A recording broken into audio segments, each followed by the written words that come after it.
Welcome. For those of you who are from the Berkeley community, my name is Peter Glazer. I'm a professor in the Department of Theater, Dance, and Performance Studies. And Stan Lai, who's here, and I are co-teaching a class on art and design at Berkeley. And these Thursday lectures are part of the class and open to the public. I have one brief announcement for the students. Those of you who are attending the performance on Friday and have not received your tickets yet, Pei Ting will be at the show that Friday, tomorrow, so you can get your tickets from her at that time, okay? And it's interesting to be talking about the Berkeley Dance Project since the person we're about to meet pretty much invented dance at Berkeley. So I'm going to give you a little bit of introduction. After graduating from Sarah Lawrence in 1958, Marni Thomas Wood joined the Martha Graham Dance Company, and you're going to be hearing about that company today. Toured and performed with the company, taught at the Graham School, and was privileged to be part of the first generation of women to perform with Martha Graham and to perform her own roles, Graham's roles, as she began choosing successors for her early repertory reconstructions. In 1968, 50 years ago, 2018, Ms. Thomas Wood relocated to establish the dance major at the University of California Berkeley with her husband, David Wood. And in addition to choreographing, teaching, and administering for the dance program, she served as chair of the Department of Dramatic Art, which is the prior name of the Department of Theater, Dance, and Performance Studies, chairman of the Chancellor's Advisory Committee on the Arts, and received 3 Isadora Duncan Awards for her contribution to the professional dance scene in the San Francisco Bay Area.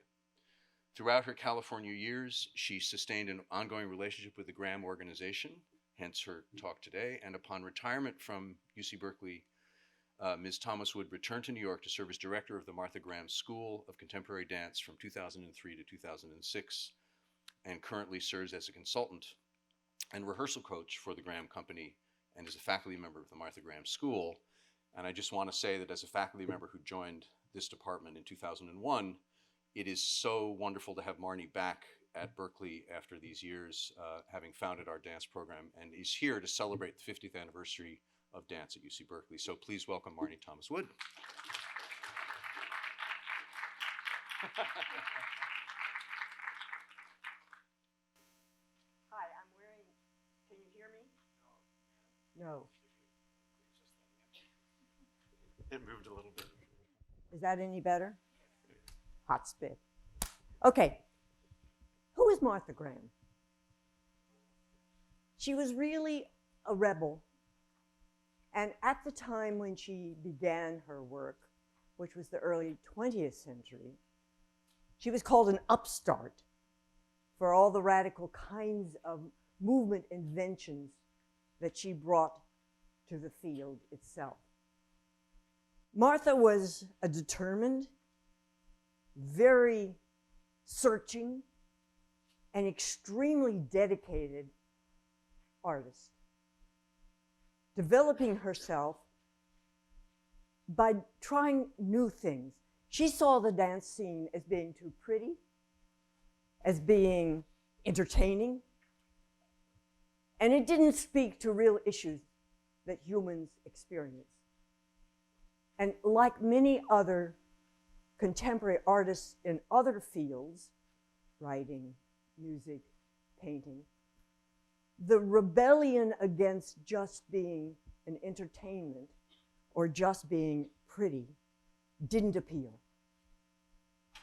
It was a century racked with world wars, the Depression, all kinds of things that needed to be talked about, that needed to be discussed, that needed to be conquered in terms of everyone's discoveries along the way. And Martha was one of those upstarts, which in a way became shocking to a lot of the dance criticism.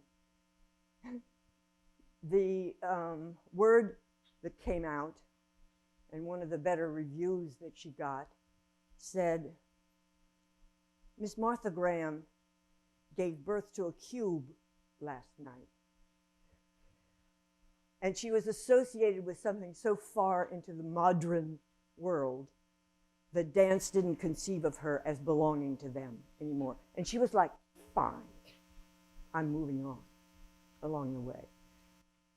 Over the years, and Martha lived a long time, she was performing, creating, and developing a whole language of dance to speak to real issues, to express.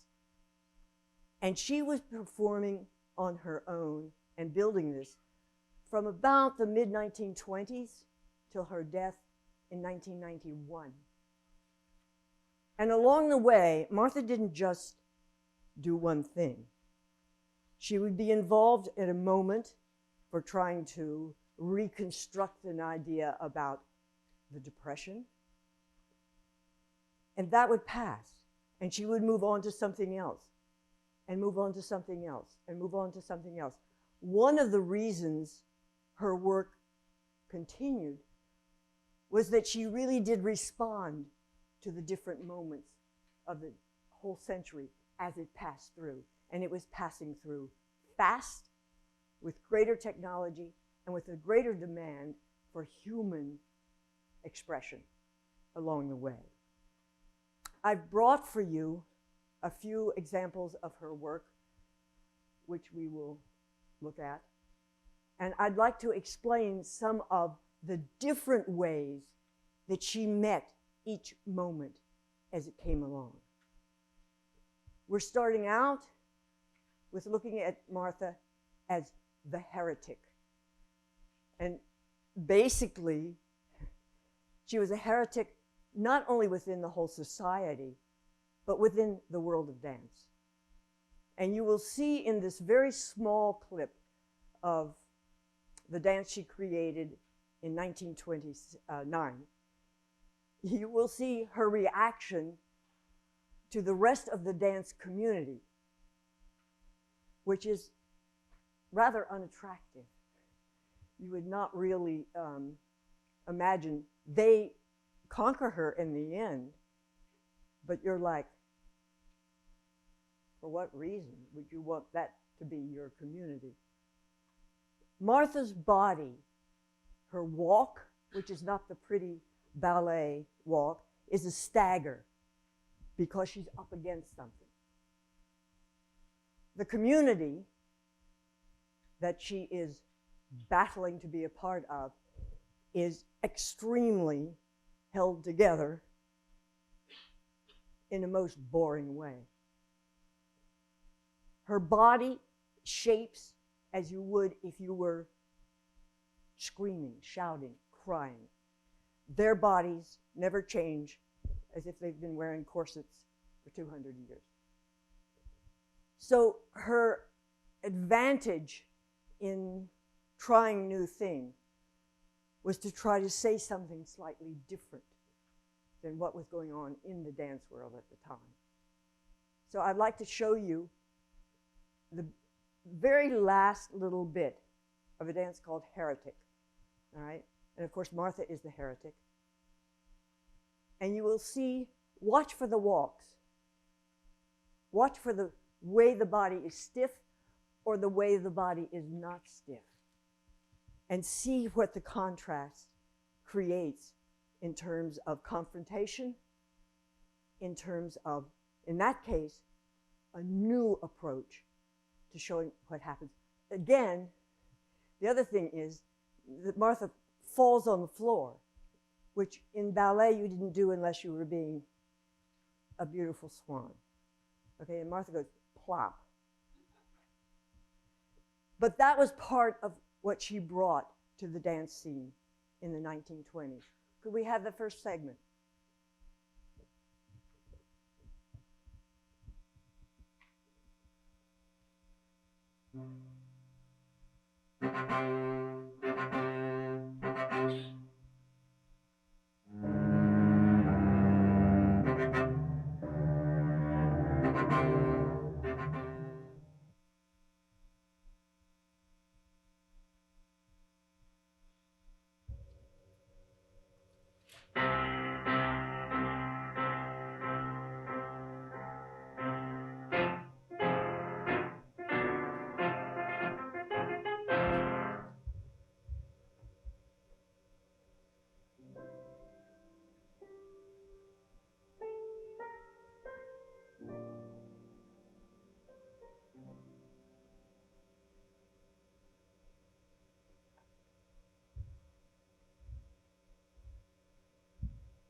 So that's Martha's introduction, the tenseness, the give in to gravity, the way in which the body can show emotion and perform it. So it's perfectly understandable and not looked upon as something that one did in dance, but the new generation, and Martha was not alone, there were others, but along with Martha, the building of that language became a tremendous challenge in that time. Martha's interest as well was not only in her own struggles, but also in the whole cultural world that was affecting, particularly between two world wars and as the Depression came along. So she began to get politically involved in making statements through dance that were relevant to the whole situation, not just her own rebellion and wanting to be accepted by either the dance world or the rest of the world, but the whole sense of complete devastation, homelessness, and the problems that came along with the political scene. She created a dance in 1936, which is in the middle of the Depression, called Chronicle. And a whole section of it is called Steps in the Street. And what it is about is the loneliness and isolation of people who were completely devastated by the situation causing the Depression. So Steps in the Street starts with a whole series of what we called in rehearsal, silent walks. And they are, each person is wrapped up in themselves and they can't relate to anyone else. And you walk on the street and you see no one and no one sees you and you can't reach out. Everything is too wrong in your life. And this was her comment on the way in which the whole civilization was being affected. The leader of the chorus, which is Martha, calls them to try to bring them in, and they are too flailing. Fists are falling. People are alone. People are pushing themselves in desperate moves that were getting them nowhere. So it starts with the silent walks, and then you see what happens when they are then called together to try to work together. And finally you see, in this short segment, you see the bread line, which is a whole normal daily scene one saw in all the cities at that time, with people who had no food for themselves and would come and stand in line for hours just to get bread. And it was called the bread line. So in the middle of the dance, Martha shows you the bread line to give you an idea, again, of what it's like to be in a situation that is beyond your control and you are desperate within it. Again, important are the walks, because it's not just a normal walk. It's struggling walk. It's closed in walk. It's jumping and wishing to have something to hold on to and nothing happening. So her attack on trying to give the picture of what's going on was to try to say, this is what it feels like to go through this. So now I'd like to show you just a tiny section. The whole dance was an hour, so I'm going to show you about 2.5 minutes. But you'll see the silent walk, and I've cheated. I've hurried it up. So they sort of are on stage like this, and they sort of disappear. Whereas basically the silent walk took quite a while, right? But you do see the desperation, and you do see the bread line. Can we show the second segment?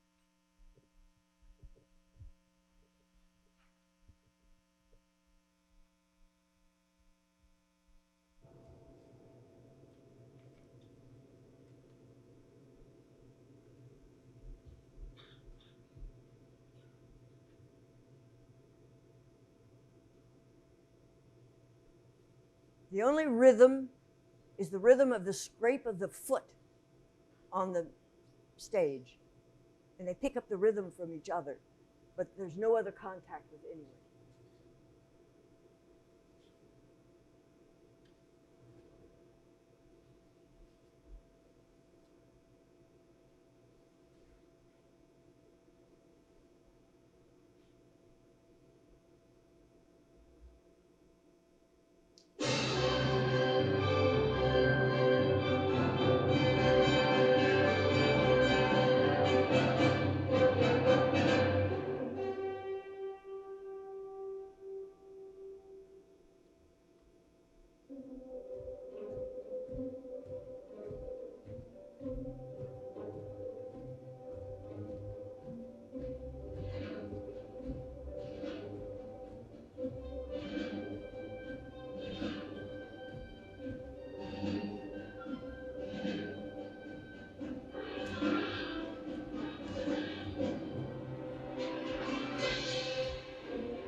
And the message is, even the leader has to join them.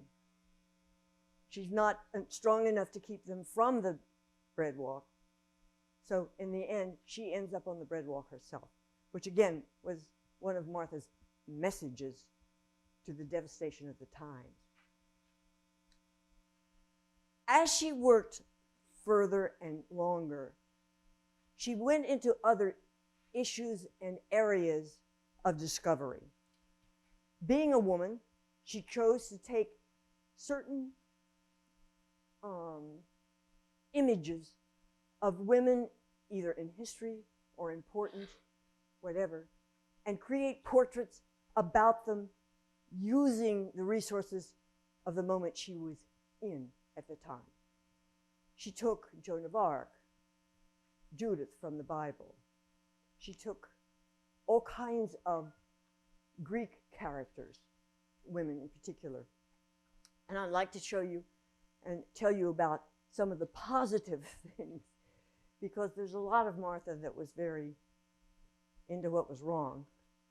So when she went into some of the areas explaining and revealing what women were like, she went a lot into psychology, into gender, into the sexuality and the interest that was building up through the whole century, and used those to try to enhance what she was saying about the women that she chose.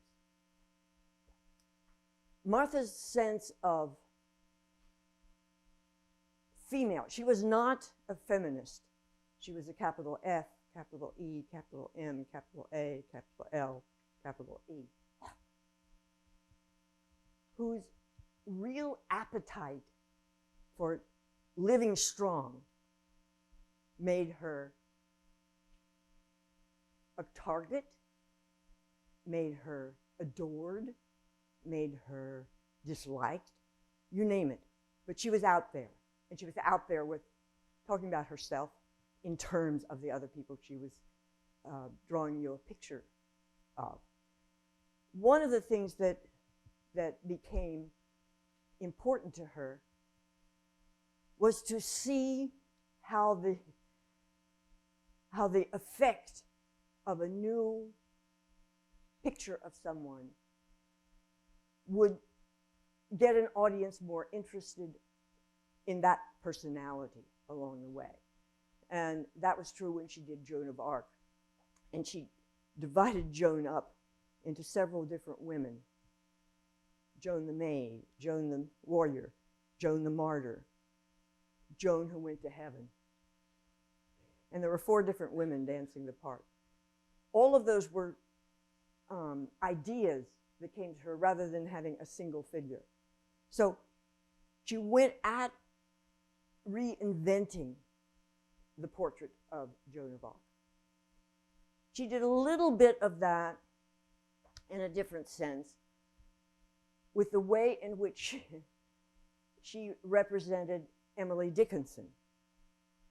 Emily Dickinson being, in her mind, someone whose life, rather than being full of action, was completely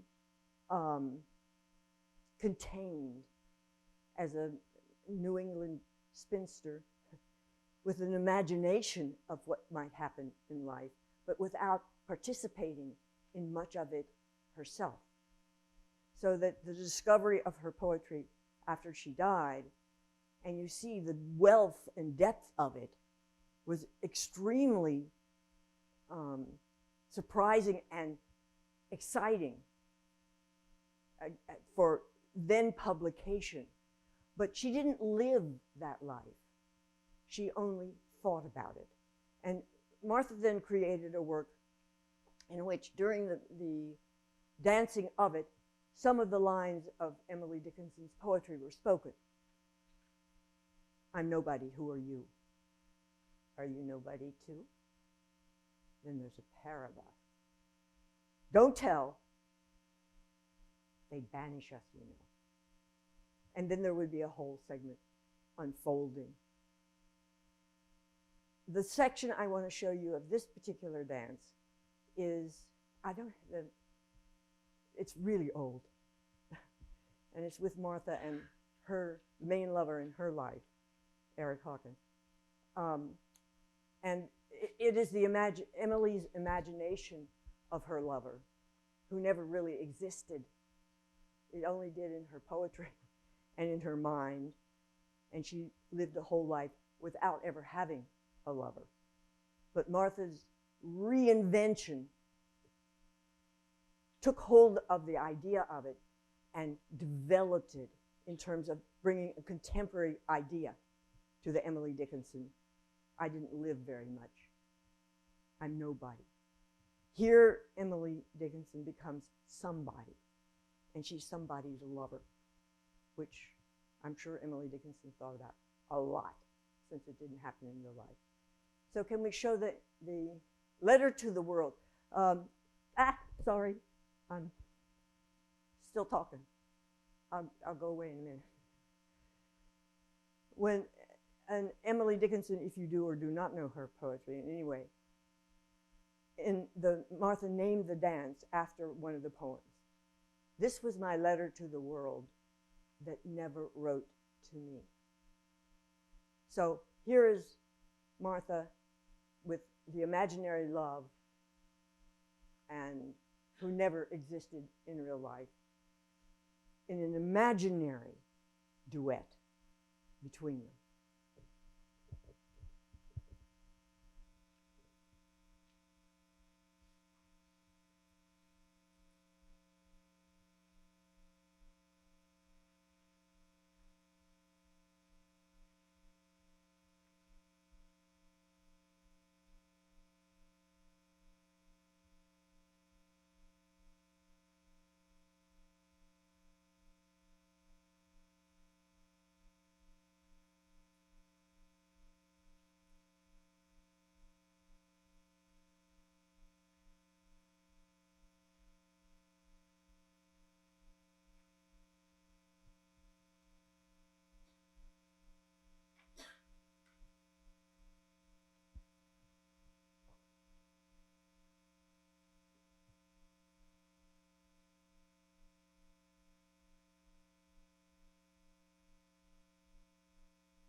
So that was all in her imagination.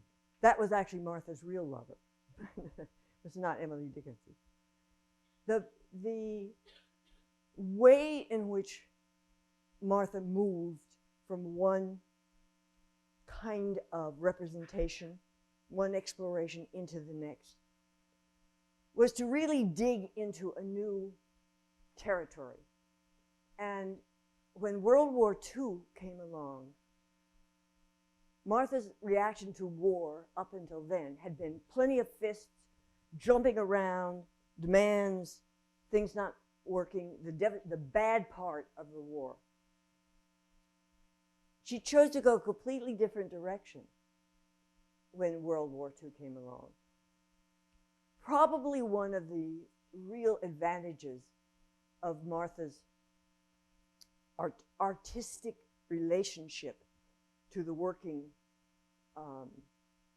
world that she dealt in was that she collaborated with so many artists complementing her work. She was the choreographer, but she was fascinated with and very close to Isamu Noguchi, who designed her sets. And he was a contemporary artist who really believed in creating for dance, right? As a matter of fact, he created all his sets on tilts and with little teeny things like this, so you couldn't just sit on the thing. You were completely uncomfortable, and he kept movement even in the quiet parts of what dancers on stage would like to step on a rock, and he did the rock at such an angle they'd have to be pushing to hold their balance the entire time. Aaron Copland, a rigger who was with Steps in the Street, Menotti, Surinach, all these composers exchanged with Martha. Martha didn't deal with other dancers. She had no interest in dealing with other dancers because she was into her own thing, and they were too, in terms of that generation of pioneers. But she did really respond to what poets, what writers, what musicians brought to the exchange with her. And that was another element that kept her in the moment.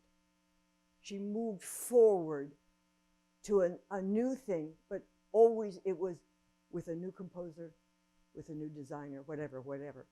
And that was part of what went on when she decided to create a work about the positive spirit of the American pioneer.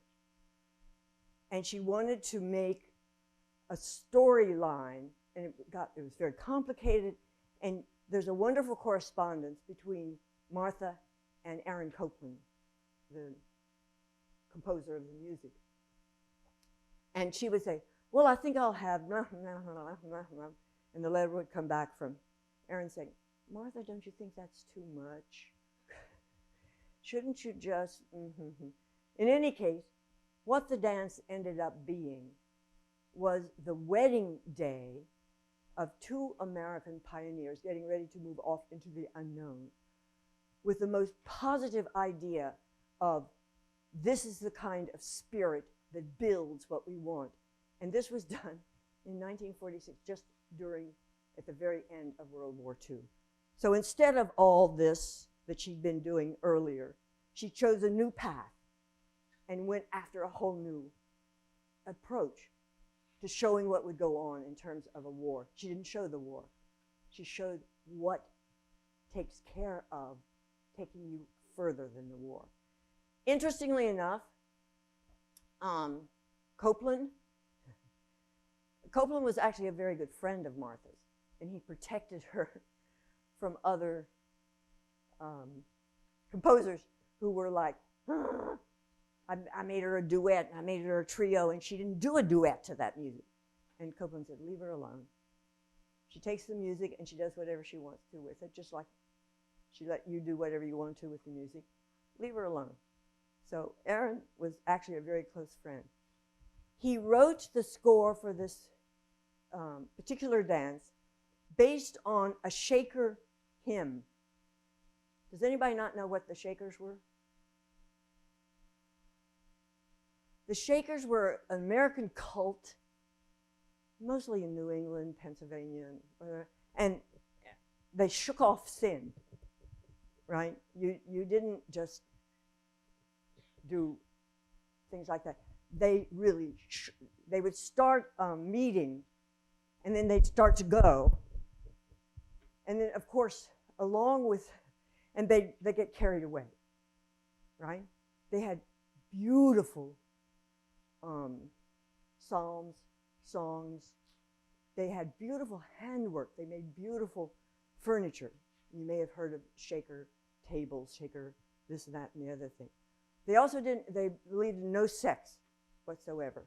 So shaking might have helped take care of things. Who knows? But in which case, Aaron created the score for her based on one of the Shaker hymns. And it's called, "'Tis a gift to be simple, 'tis a gift to be free, 'tis a gift to come down where we ought to be," are the words to them. And when he created that music, he received a Pulitzer Prize for the piece of music. They didn't give the prize for the dance. It just wasn't done. So they gave the prize to the music. So I've chosen a place sort of right as the bridal couple is meeting each other. And it is at the very beginning of the theme from the Shaker hymn. "'Tis a gift to be simple, 'tis a gift to be free." And this is Martha, and this is Stuart Hose dancing the husband in this, okay?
Martha was 52 at the time that was done.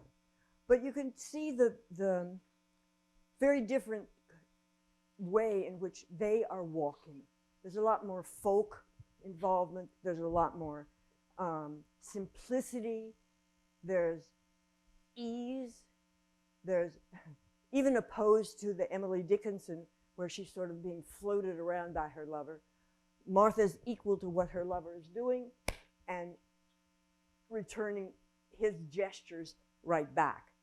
So digging into these different characters brings out a different way in which she wanted to create her language of dance. So the expressiveness here was, this is our wedding day, right? And the whole sense of that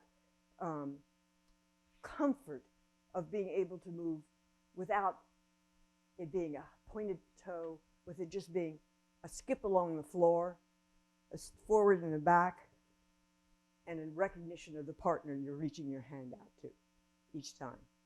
Okay, now we get to one of my favorite parts of Martha's vision. Martha really liked bad girls. She did all these dances about the good girls, Joan of Arc, Emily Dickinson. But the kind of woman she really was and liked had an appetite for much more than she deserved and took it. And so she spent a lot of time creating dances around the anti-heroines from history in particular. And she chose a lot of the Greek women who were always doing bad things. And she created a tremendous repertory of, this is what you do with your Jocasta, right? And sleeping with your own son. This is what you do if you are Phaedra, right? This is what you do if you are any one of the Cassandra. All of these different women that were ghastly, doing ghastly things, and some of them getting away with it and some of them not, which didn't make any difference to Martha as long as the appetite and action was there, which is what she really liked. One of my favorites is her rendition on Medea. And Medea, if you remember, was married to Jason and had 2 children by him. He's the golden fleece guy, you know, big hero. And he decided he wanted to have a new princess and not bother with Medea anymore. So Medea poisoned the princess and she dies on stage with Martha, right? And then Medea killed the 2 children that she had by Jason. So Martha's rendition of killing her children is one of the most fabulous representations I've seen, right? So that's the one little segment of this dance I would like to show you. Mostly because when Martha went after something, it never was quite like anybody else did it. She always went after it a different way. So you will see her pull a long red umbilical cord out from her breast, the breast of her costume, right? And then she goes crazy, absolutely insane over her kids, right? And finally, she ends up crawling across the stage, eating them, completely imbibing the whole thing, and then throwing them up at the other side of the stage. I thought you'd like that. Anyway, it's intense. It's about how that moment appealed to her and how she applied different images to make something that stark.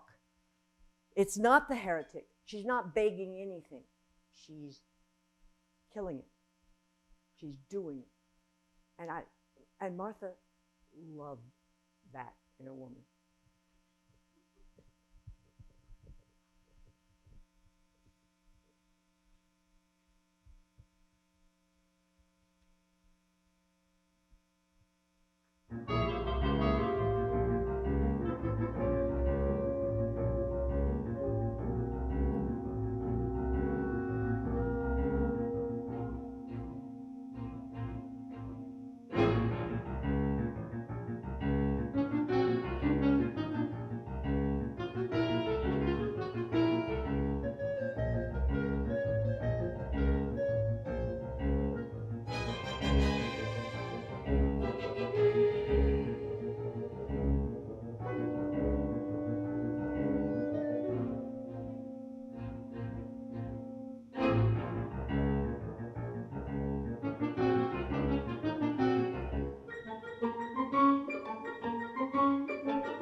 Medea then goes on to enjoy what she's done. And there's a special movement that Martha created particularly for that relish at having accomplished that task. And the characters that she chose and went into, especially in the negative way, were full of this kind of bizarre tension. Not the tension in the beginning like the heretic, the pitiful, pathetic. Nah, this is the avenging, gonna get you, eat you, kill you, whatever, along the way. And I have one more element to share with you. Martha's in the moment was really that she lived for the time the curtain went up, and that was life. Curtain went down, it was all over. So for her, performance was the time and the place and the reward for having gotten up in the morning. Performance was the real thing. And she actually invented on stage a lot. However, that sometimes meant that as we got towards the end of, she would be choreographing a dance, and it would get difficult and things would go wrong and whatever. And sometimes we went on stage and the dance would not have been finished. And Martha, if the curtain went up, could invent the universe. Could you keep up with her? Could you meet her? Could you take and come alive as much as she did?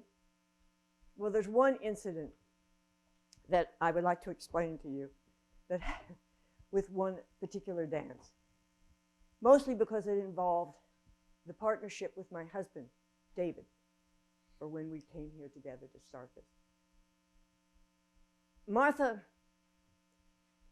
in 1969, made David the rehearsal director of the whole company, which was like, nobody wanted to be told by another dancer, you didn't jump high enough. You were too late. You didn't get there on time, blah, blah, blah, blah, especially by somebody else in the company. So it was a tough job. But Martha saw David, because he was that way, to be the rehearsal director. And in which case then she made up a dance about it. And she gave him a whip, and she became the muse. And the company was dancing as if they were the instruments in a classroom, right? However, she didn't get the dance finished by the time the curtain was supposed to open. And so there was a horrendous problem. There were there was a whole ending over 4 minutes long, and there was no end to the dance. Everyone was petrified. Nobody knew what was going to happen. And I did an interview about this not so long ago, so I wanted to show that to you. Basically, what you will see is not that moment, that first night, when the curtain went up and nobody knew what was going to happen at the end. This is a rehearsal that happened years later, after we had perfected what was going to be the end, right? But in any case, I'm slightly repeating what you're going to see anyway. But David was in charge for the whole first part of the thing, wielding his whip, and Martha was carrying on. When the flute solo started, then, Martha had said to him, before the curtain went up, and they were on stage waiting, Martha just said, "Go to the opposite side of the stage and do what I do." And the curtain went up. So at the end of the 20 minutes, and there were still 4 more minutes to go, David's standing there and Martha goes, "Mm." And so David goes, "Mm." And then Martha goes, "Mm." And David goes, "Mm." So she became in charge of him. The whole dance was completely turned upside down because she was in that moment. And David had to meet that moment. So now, again, I show you a rehearsal of it, and it's sort of, but you got the idea. Okay?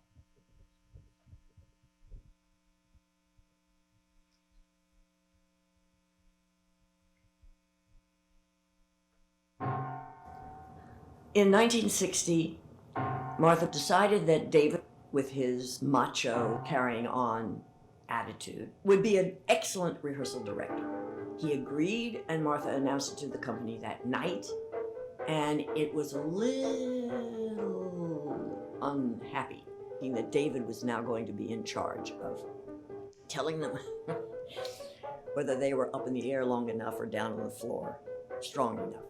The minute Martha did that, she began to see David in the capacity of the slave driver. She chose to do that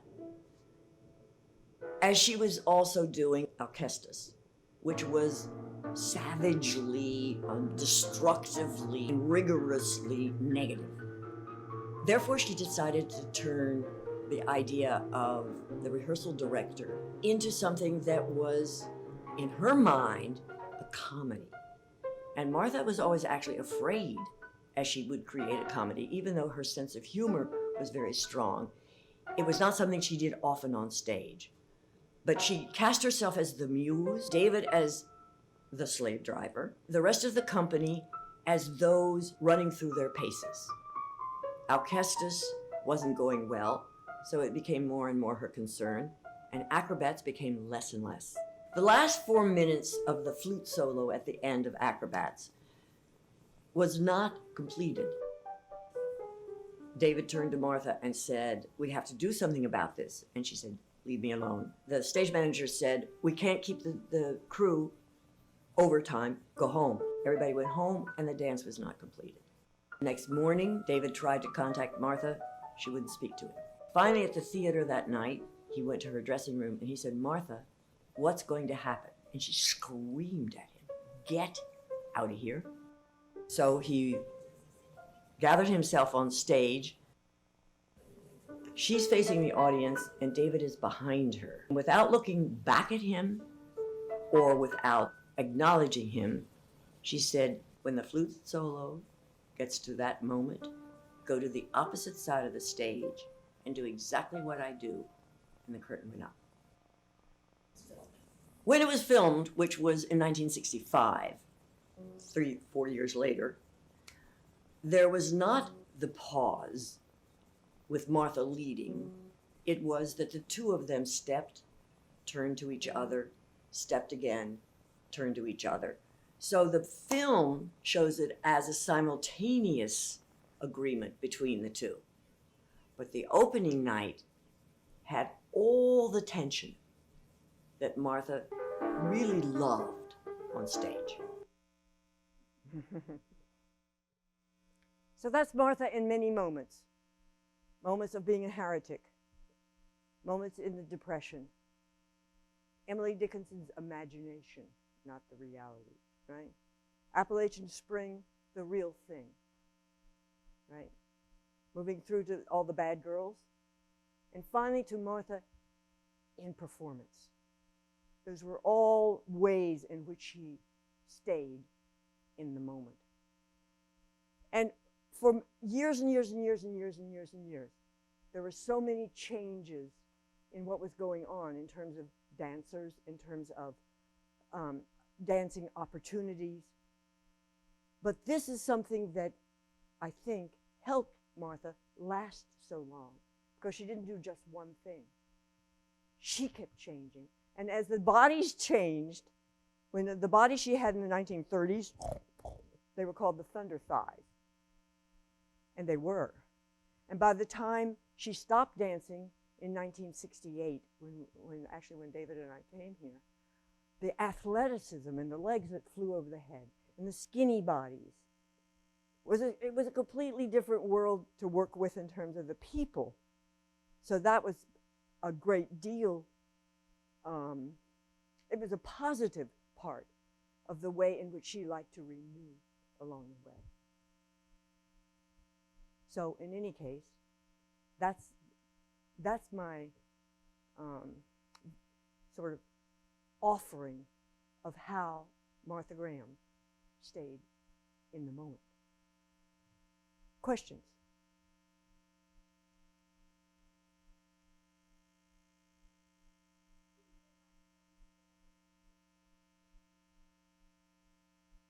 If anybody wants to ask a question.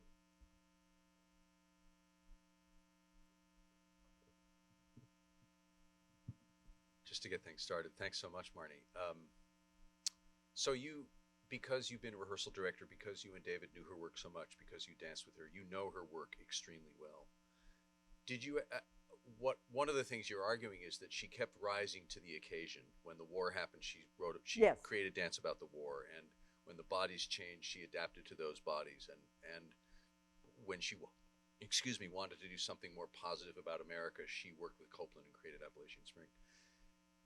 Did you ever get and obviously the Greek characters and these as you called them, these sort of complicated women that she loved performing, from the standpoint of her actual dancing and choreography, do you think of a moment as sort of the quintessential Martha, meaning when all of her skills kind of arrived together? Or was it always that she was reinventing herself and creating yet the next Martha? Was there a place where it felt like it was the most her, perhaps? I give you my point of view. When she began in the 20s, there were so many different issues of interest to her.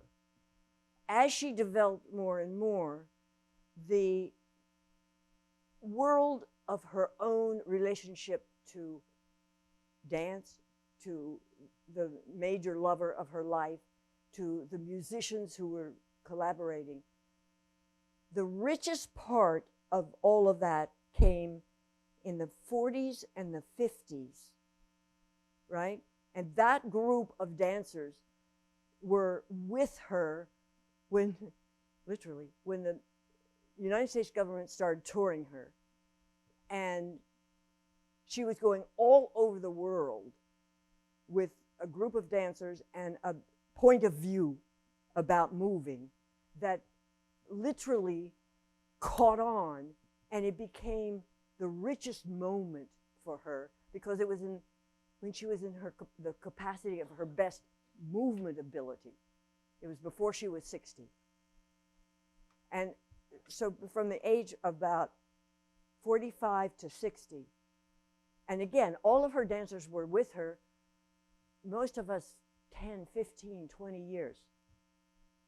And so these were the teachers, these were the faculty members, these were the people she built the role on. If he was a good jumper, she would have him doing jumps through the whole thing. If this guy was really somebody who could flail themselves across the stage, that's what she would do. So she reinvented along the way. But that rich moment of her own control, as well as the generation of dancers who stayed with her that long, that was the richest time. One of the things that is probably unfair, she was somebody who changed a lot. And probably what she will be remembered for is a technique that is now very codified. And I think if she were alive today, she'd be going, ha! Ha! Stop it. Yeah, no, seriously. She was like, and she never tried to say, I want you to teach this, or would you like to choreograph a dance? Come and we'll go upstairs. She did her thing, and if you were going to do your thing, you went and did it. Right? So that time, and it was about 15 to 20 years that was so crucial in the making of her artistry.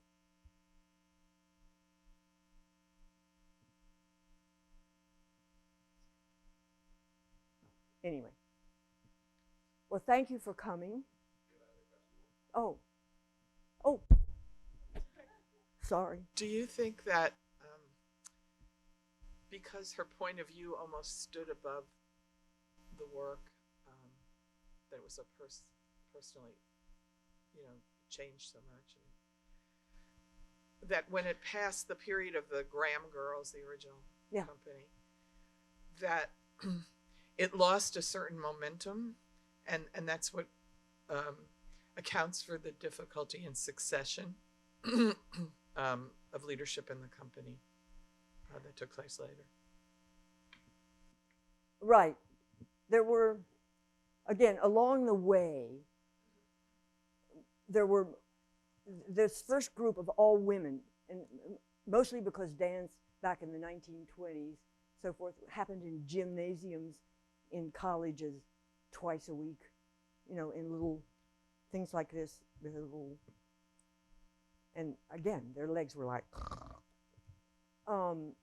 and then as she built with that group, with women, then a man came into her life, and men came into her world, and he was a dancer.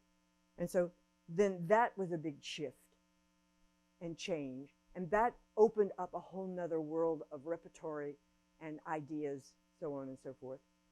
And then came a generation that could get their legs higher than Martha. And that caused quite a bit of, wait a minute, what's going on here? And finally, when she stopped dancing and sat back and she saw a whole new thing.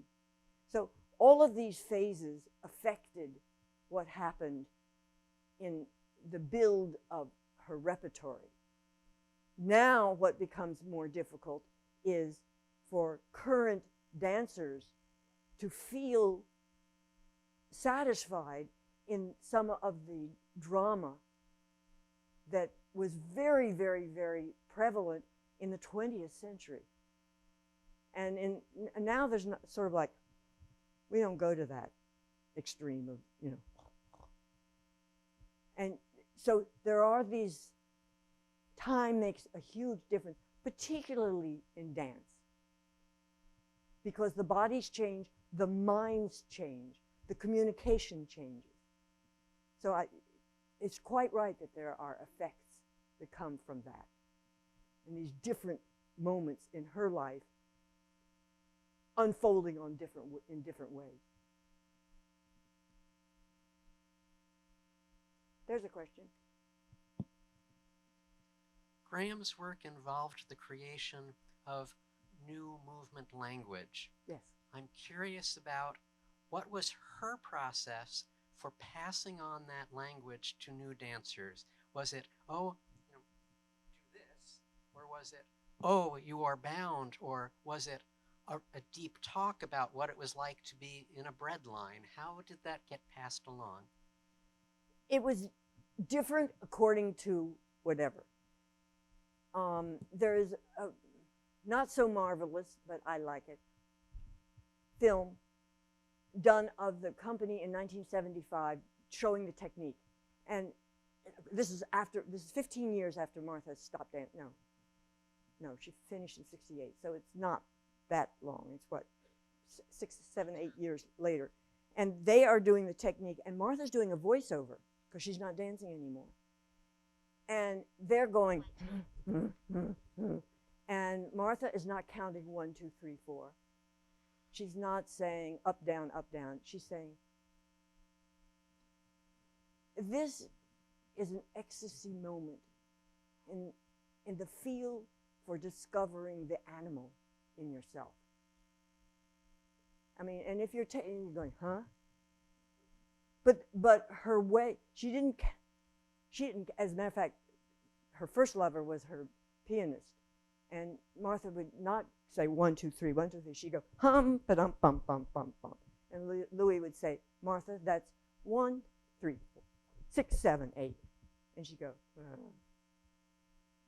So she dealt in the sensation a lot. And she could say, do this. But the way in which she really taught, she never taught a class in pedagogy. She never taught a class in choreography. She didn't believe in it. If you want to go make up the dance, go make up your dance. There's a studio up there. But she inspired people in the company to do what they did best. In one particular dance, she gave David a part, and for 2 entire rehearsals, she worked on the costume. She was an extraordinary seamstress and designer. And she put him in this long thing that wrapped around his legs and blah, blah, blah. And she handed him a stick, and she said, this is your music. Go upstairs. Come down in 2 hours. And he did. And she said, now, do this twice. Okay, no.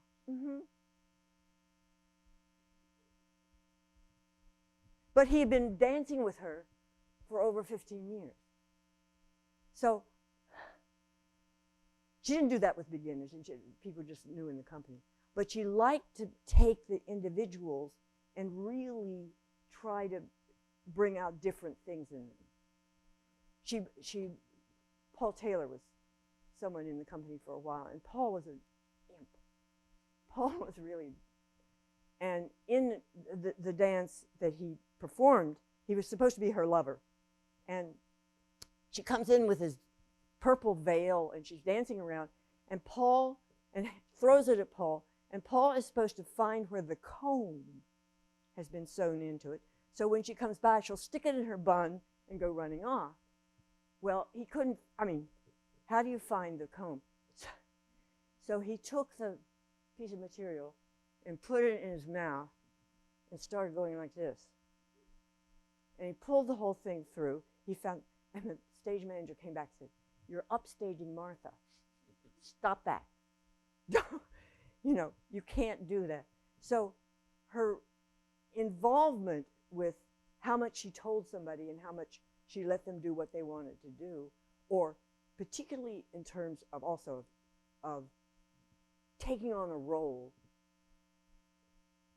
there was a lot of dependence upon that person to come up with something. Marni, in the Yeah. back here, Stan in the back here. Thank you for being in our class and showing us such valuable things, and most valuable is what you're saying, everything you've said. I'd like to share something with you and then lead to a question. I'm going to rewind my memory to around 1974. At the Sun Yat-sen Memorial Auditorium in Taipei, Taiwan, me, a college student, watching the Martha Graham Company perform in Taipei, brought to Taipei by Ling Huaiming, who had started the Cloud Gate ensemble and who had learned from Martha. And for us, this was the first time a whole generation of us had ever seen anything foreign or anything that was not a Chinese traditional thing, because we were under martial law. We weren't able to see any of these things. So my question, I mean, it was amazing. The hall is a 2,500 seat auditorium, not a very good theater. But they performed, and we had no idea about Aaron Copland, Samuel Barber, Emily Dickinson. We knew none of these things. So my question, my thought, I'm sharing my experience, and then, you see, Martha was such an influence on a place like Taiwan, because we were seeing the only possible thing we could see. The only live performance from the West that we could see was Martha Graham. She came twice, and then a very few other things. So how would you comment on that, to have the Martha Graham style of modern dance, contemporary dance, be a leading influence in the whole aesthetic movement, or the aesthetic upbringing of a whole Asian country? What would your reaction be to that? Martha was so thrilled with her reception in the East. It was far better than what would happen on our tours in the United States. Unbelievable. It was. In terms of that. Unbelievable. Because what she felt there, and actually when she very first started touring the East, she was shown movement from traditional dance forms. And she began to find ways in which that applied to her language. And she felt an affinity for finding a culture that was that deeply engaged in the appreciation of movement language. And it really, she was very respectful of having the opportunity to make that connection, particularly since her Western audiences weren't always that receptive at all.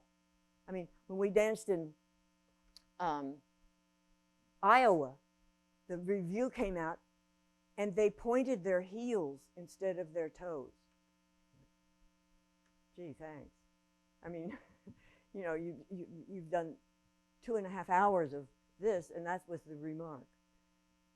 In the East, she really did find that the world of, and even the vision of what she was doing made sense.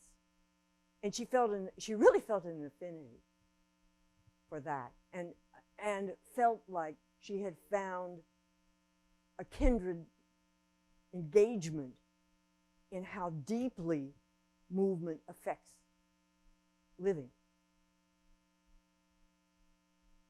Yes. Along with that, you know, when she talked about the serpent coiled at the base of the spine and the mystery of the breath and all, when did that, was that there from the 40s or 30s or, okay. It was there, I mean, well, I mean, I wasn't there quite that time, almost. But that was why she wanted the language to speak about something different than what the language of dance was speaking about. Because there is a serpent inside everybody. There is a tiger. There is, and all of these things she felt she could explore, as long as it was part of what she considered a story she wanted to tell, the depth of a personality she wanted to reveal. And that her whole point was about expression.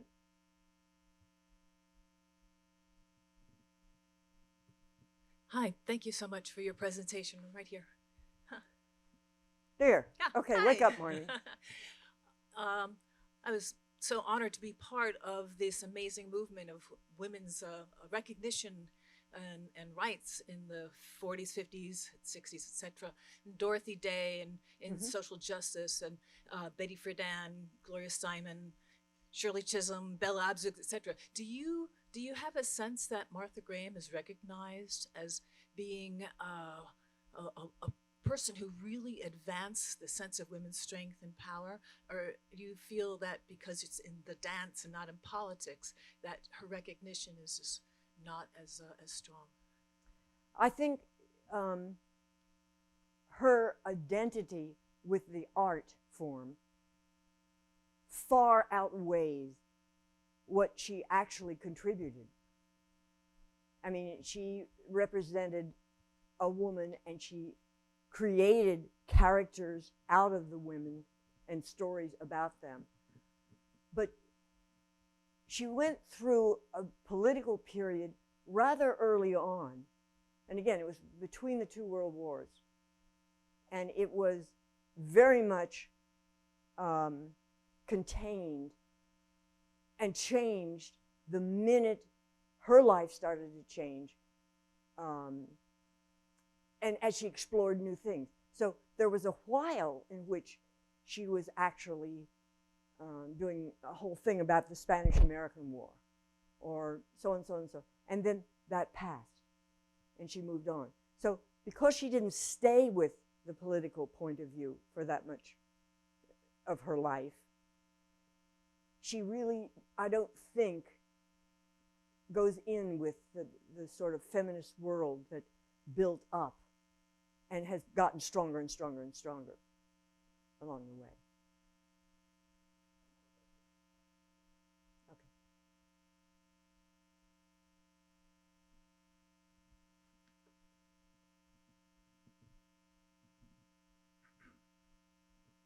Hi, I was just wondering, what do you think fascinated Martha about that killer instinct, or like the femme fatale in some of the stories?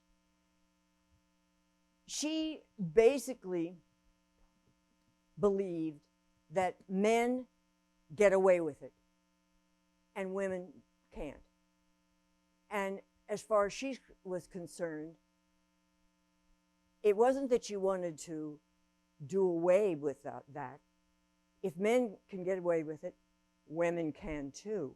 So she, in other words, I want to be evil if he's evil, not I'm going to be good and deal with it. Appetite. She had a real appetite for action. And women have in the traditional sense, are not supposed to really pursue that appetite, obviously. And she really did. And she liked those women. I mean, you know, Clytemnestra got mad because her husband killed their daughter and came home with a lover. So she took care of it. And it isn't that she just said, oh, you know, what am I going to do? And basically, in Martha's terms, in that particular Greek myth, right, the Greeks didn't forgive Clytemnestra. She had to go and live in whatever hell everybody else had to live in. Martha's version, Martha goes to Apollo and Athena and does this little dance and does this thing, and they forgive her. And Martha, as Clytemnestra, ends up in front of the stage, and we're all back behind the curtain, and she's escaped. I mean, so she actually thought, I'm going to take care of things, and I'm not going to be the one who has to go to hell. I mean, look at what hosts, blah, blah did. Look at what did. And I can do the same, and I need to be taken care of. And Apollo and Athena did. And so in Martha's version, live it up. Eat it up. You deserve it. You're a woman.